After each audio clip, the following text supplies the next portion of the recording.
দারুণ সুন্দর ভাজি রেসিপি এনেছি, একদম ইউনিক, কিন্তু কেউ কোনোদিন বানিয়ে খাওয়ায়নি, কিন্তু একবার অবশ্যই খেয়ে দেখো, আমাকে কিন্তু জানিও কেমন লাগলো আজকের ইউনিক রেসিপি। তেলের মধ্যে যা যা সবজি ছিল ফ্রিজে সবকিছু দিয়ে দিচ্ছি এখানে ডুমো ডুমো করে কাট করে।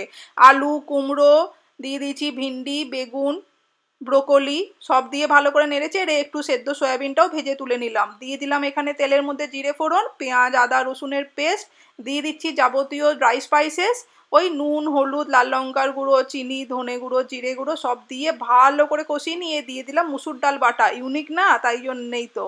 মুসুর ডাল বাটা দিয়ে কষিয়ে দিয়ে দিচ্ছি ভেজে রাখা সবজি, আর তার সঙ্গে দিয়ে দিচ্ছি সয়াবিন।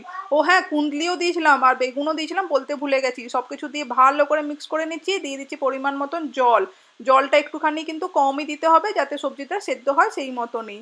দিয়ে ঢাকা দিয়ে দিচ্ছি 10 মিনিটের জন্য। নামানোর সময় গরম মশলা দিয়ে সার্ভ করে খেয়ে দেখো, সয়াবিন আর মুসুর ডালের আর সবজি দিয়ে এই রেসিপি।